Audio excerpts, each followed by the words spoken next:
आज हम देखने वाले हैं कि SIR 2026 के अंदर जो आपको इन्यूमरेशन फॉर्म भरना है, जो गणना प्रपत्र भरना है, ये फॉर्म आपको कैसे भरना है, इसका सही तरीका क्या है। क्योंकि इस फॉर्म को लेकर के लोगों के मन में बहुत सारे कन्फ्यूजन है और बहुत सारे लोग गलतियां भी कर रहे हैं, जिससे कि उनका जो फॉर्म है वो सबमिट नहीं होता है।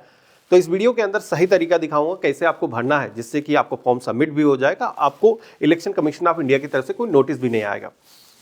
तो यहाँ पर ये जो फॉर्म है, आप सभी को पता ही है, BLO के माध्यम से पहले से प्री प्रिंटेड मिलते हैं।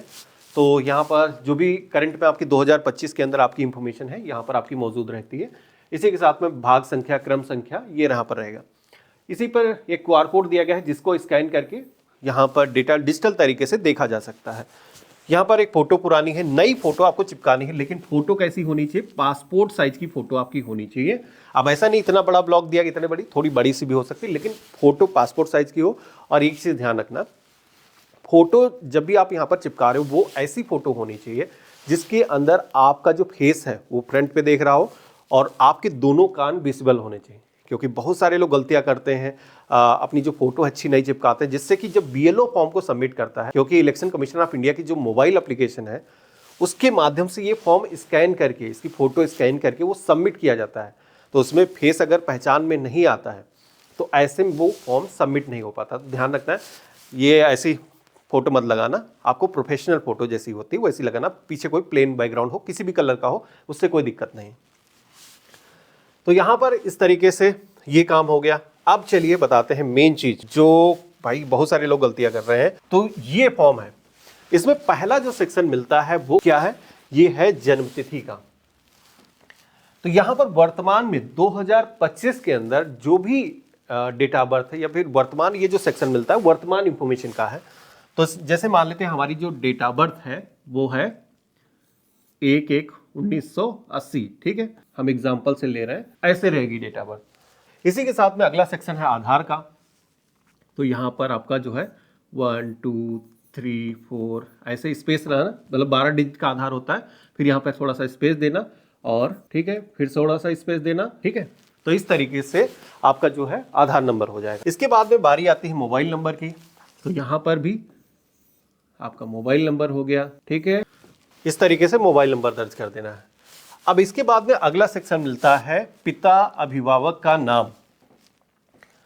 तो यहां पर पिता का नाम चाहे महिला हो या फिर पुरुष हो, सभी को दर्ज करना है, इसके बगैर भी फॉर्म सबमिट नहीं होगा। तो यहां पर जैसे कि हमने मेंशन कर दिया, एग्जाम्पल है, ये नाम हो गया यहां पर। इसके बाद में अभिभावक का EPIC नंबर, ठीक है।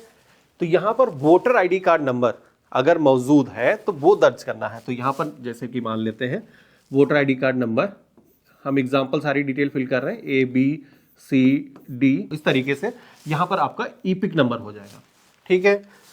अगर मौजूद नहीं है तो आप इसे छोड़ भी सकते हो, लेकिन नाम दर्ज करना ही होगा, चाहे पुरुष हो या फिर महिला हो, दोनों लोगों के केस में। इसके बाद में अगला सेक्शन मिलता है जो कि है माता का नाम। तो यहाँ पर माँ का नाम हो जाएगा। इसी के साथ में उनका EPIC नंबर अगर पता है तो यहाँ पर दर्ज करना है, नहीं पता है तो ब्लैंक भी छोड़ सकते हो, उतना कोई ज़रूरी नहीं, लेकिन नाम ज़रूरी है। अब इसके बाद में अगला सेक्शन मिलता है पति या फिर पत्नी का नाम का। तो यहाँ पर अगर कोई शादीशुदा महिला फॉर्म को भर रही है तो वो अपने पति का नाम दर्ज करेगी। अगर कोई पुरुष अप्लाई कर रहा है तो वो अपनी पत्नी का नाम दर्ज करेगा। तो यहाँ पर हम क्या करेंगे, पत्नी का जो नाम, ये सेक्शन है, तो यहाँ पर ABCD कुछ भी पत्नी का नाम हो सकता है, यहाँ पर हमने दर्ज कर दिया। उनका EPIC नंबर मौजूद है, तो यहाँ पर ये हो गया उनका EPIC नंबर, यानी कि वर्तमान में जो वोटर ID कार्ड नंबर है वो यहाँ पर हमने दर्ज कर दिया। तो ये जो सेक्शन अभी तक हमने भरा है ये है पर्सनल इंफॉर्मेशन का, जिसमें से ये इंफॉर्मेशन जरूरी है जो मैं टिक लगा रहा हूँ, ये नहीं होगी फॉर्म सबमिट नहीं होगा। इसी के साथ में यहाँ पर नाम हो गया और आधार नंबर हो गया, ये जरूरी है। आपकी मम्मी का नाम हो गया, नीचे जीवन साथी का नाम जरूरी नहीं है, क्योंकि कोई शादीशुदा नहीं है तो कहाँ से लाएगा, उसको ऐसे छोड़ देना है, ठीक है। तो ऊपर जो सेक्शन हमने कंप्लीट किया था वो था हमारा पर्सनल इंफॉर्मेशन, वर्तमान में जो आपकी डिटेल है वो हमने वहां पर दर्ज कर दिया। अब ये जो सेक्शन दिए गए ये डिसाइड करते हैं कि आपका जो नाम है आगे मतदाता सूची के अंदर रहेगा या फिर नहीं रहेगा। तो इनको ध्यान से भरना है। जहां पर अगर आपका जो नाम है खुद का मतदाता सूची के अंदर मौजूद है तो ये वाला जो सेक्शन दिख रहा है इसके अंदर आपको अपनी डिटेल दर्ज करना है। लेकिन 2002-2003 की मतदाता सूची के अंदर आपका नाम नहीं था, उस समय आपकी जो एज है इतनी नहीं हुई थी कि आप मतदाता बन सके, 18 साल से आपकी कम एज थी या फिर नाम सम्मिलित नहीं हुआ था। तो ऐसे केस में यहां पर सेकंड जो सेक्शन दिया गया है ये वाला, यहां पर आपको अपनी इंफॉर्मेशन दर्ज करना है। उस केस में ये छूट जाएगा, ठीक है। उस केस में ये भरा जाएगा जब मम्मी पापा की डिटेल या फिर आपके दादा दादी नाना नानी की डिटेल मौजूद है तो ये वाला जो सेक्शन है वो भरना है, ठीक है। तो मान लेते हैं ये हमारी डिटेल नहीं मौजूद थी, मम्मी पापा की डिटेल मौजूद थी, तो ये क्रॉस मैंने लगाया, आपको नहीं लगाना है, मैं केवल रेफरेंस के लिए आपको समझाने के लिए लगा रहा था, हटा देता हूं, ठीक है। अब जैसे कि हमारे मम्मी पापा की डिटेल मौजूद है तो हम क्या करेंगे, सबसे पहले तो यहाँ पर जिनका भी नाम मौजूद है 2002-2003 की मतदाता सूची के अंदर, जो कि मतदाता सूची voters.eci.gov.in ऑफिशियल वेबसाइट पर मौजूद है, तो आपको देखना है उस वोटर लिस्ट के अंदर जहां पर भी मतदाता सूची के अंदर आपका नाम मौजूद था। जैसे वर्तमान की नहीं बात हो रही है, 2002-2003 की बात हो रही है, तो उसमें हो सकता है आपके मम्मी पापा कहीं दूसरी जगह रह रहे हो, तो ऐसे में जहां पर वो उस समय निवास करते थे उनका नाम जिस भी वोटर लिस्ट के अंदर सम्मिलित था वहां पर देखना है। मैरिड वुमेन के केस में भी यही है, उनके मम्मी पापा की डिटेल उनके मायके में होगी तो वहां की वोटर लिस्ट से आपको डिटेल देखना है और यहां पर आकर के भरना है। तो सबसे पहले कॉलम दिया गया है जो कि है नाम का। अब यहां पर लोगों के मन में सवाल आता है ये हिंदी में भरें कि इंग्लिश में, क्योंकि वोटर लिस्ट है मोस्टली जगहों पर हिंदी में है या फिर रीजनल लैंग्वेज के अंदर है। तो जिस भी रीजनल लैंग्वेज के अंदर है आपको उसी तरीके से दर्ज करना, क्योंकि डिजिटल तरीके से ये जो डेटा है आपका जो BLO है वो भरेगा अपनी मोबाइल एप्लीकेशन से, वो भरता है डिजिटल तरीके से।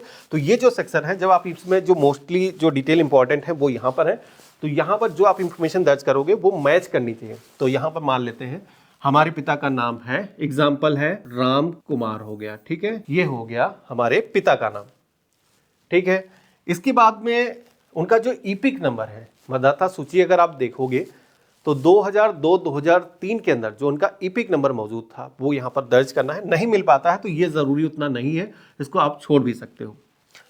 इसके बाद में संबंधी का नाम, तो यहाँ पर संबंधी कौन है, तो इनके जो पिता है तो हमारे जैसे कि दादा होंगे तो उनका नाम यह रहेगा। वोटर लिस्ट में जो भी उनकी डिटेल मौजूद है, उनका वल्दियत जो भी है वो दर्ज करना है। तो जैसे मान लेते हैं सुरेश कुमार इनके पिता थे, ठीक है। संबंध क्या है, तो संबंध जैसे कि पिता है तो यहाँ पर हम पिता लिख देंगे, माता है तो आपको माता लिखना है, ठीक है। जिला क्या है, तो जिस भी जिले के अंदर है, जैसे कि मैं मान लेता हूँ लखनऊ के अंदर है, इस तरीके से फिल कर दिया। राज्य का नाम तो ये हो जाएगा उत्तर प्रदेश आपका जो भी है, ठीक है। इसके बाद में अगला सेक्शन मिलता है विधानसभा क्षेत्र निर्वाचन क्षेत्र का नाम, जो असेंबली कॉन्स्टिट्यूंसी होता है जब आप ऑनलाइन फॉर्म भरते हो तो वही यहाँ पर दर्ज करना है। तो जैसे कि मेरा लगता है मोहनलालगंज, ठीक है, ऐसे हो जाएगा। तो मतदाता सूची के अंदर जब आप देखोगे जिस भी मतदाता सूची के अंदर नाम मिलता है, एक चीज बता देता हूं कि एक से ज्यादा भी मतदाता सूची हो सकती है, इसका ध्यान रखना है। आप लोग शिकायत करते हो कि नाम नहीं मिल रहा है, तो आप अपने गांव की पूरी लिस्ट देखो, क्या पता आपके गांव का नाम 2 बार मेंशन हो, है ना। ऐसा मैंने देखा है, कुछ लोगों का नाम नहीं मिल पा रहा था, क्योंकि हमारे गांव के अंदर 2 पोलिंग स्टेशन थे, तो एक लिस्ट के अंदर अगर किसी का नाम नहीं है तो दूसरे लिस्ट के अंदर उनका नाम मिल जाता है अगर वो इंडियन सिटीजन है, ठीक है। तो उसके अंदर देखना है, तो उसका जो है एक विधानसभा क्षेत्र का निर्वाचन क्षेत्र की संख्या होगी, वो जो लिस्ट पर मेंशन है पहले पन्ने पर आपको कोने की तरफ मिल जाएगी, तो यहां पर दर्ज करना। जैसे कि मान लेते हैं 50 जो संख्या है और यहां पर नाम के आगे मेंशन होगा वो दर्ज करना है। इसके बाद में अगला है भाग संख्या। तो जैसे कि मैंने बात करी वोटर लिस्ट की, तो वोटर लिस्ट में जहां पर भी आपका जो भाग संख्या है मौजूद है तो यहां पर आपको दर्ज करना है। जैसे कि नाम आपका पेज पे होगा, उसी के साइड में आपको ऊपर की तरफ भाग संख्या पे मिल जाएगी। तो जैसे मान लेते हैं 20 है भाग संख्या। अब इसके बाद में ये क्या है, क्रम संख्या। तो क्रम संख्या आपका जो नाम है 2002-2003 की मतदाता सूची के अंदर या फिर आपके मम्मी पापा का जो नाम है जहां पर भी मौजूद होगा उसके आगे जो क्रमांक संख्या है वो आपको दर्ज करना है। एक चीज ध्यान रखना, क्रमांक संख्या के जस्ट बगल में हाउस नंबर भी मेंशन होता है, तो वो मत दर्ज कर देना, नहीं तो फिर BLO जब फॉर्म भरेगा तो वहां पर आपकी जो डिटेल है वो मिलेंगी नहीं। तो पहला वाला जो नंबर मिलता है मैं ओवरले कर दूंगा जिससे आपको कंफ्यूजन ना हो, वो डिटेल आपको दर्ज करना है। तो यहां पर मैंने कर दिया, जैसे मान लेते हैं 353 सीरियल के आगे हमारा जो नाम है यानी कि हमारे रिलेटिव का जो नाम है मौजूद है, तो यहाँ पर हम वो जो नंबर है मेंशन करेंगे। अब इसके बाद में ये जो फॉर्म है, आपका जितना भी इंफॉर्मेशन दर्ज करने की ज़रूरत थी आपने फिल कर दिया है। यहाँ पर आप सभी को सिग्नेचर करने हैं अपने, या फिर फैमिली मेंबर सिग्नेचर कर सकता है, जैसे कि बच्चे बाहर हैं काम के सिलसिले में, तो उनके मम्मी पापा भी सिग्नेचर करके सबमिट कर सकते हैं, यानी कि परिवार का कोई भी एक सदस्य जिसने सिग्नेचर करे हो। इस तरीके से आपका जो फॉर्म है वो कंप्लीट हो गया है। ये अगर आपके मम्मी पापा की डिटेल मौजूद है तो उस केस में तो ऐसे ही इस आपको इन्यूमरेशन फॉर्म को भरना है। बीएलओ जो फॉर्म लेने आएगा यहाँ पर उससे आपको सिग्नेचर कराना है और ये जो फॉर्म है इसको हैंड ओवर कर देना है। और सिग्नेचर कराने के बाद में एक पावती स्लिप जरूर ले लेना। कई जगहों पर क्या होता है कि इन्यूमरेशन फॉर्म की 2 कॉपी मिलती हैं, तो आपको यहाँ पर एक कॉपी सिग्नेचर करके उसको दे देनी है और एक सिग्नेचर करा करके ले लेनी है।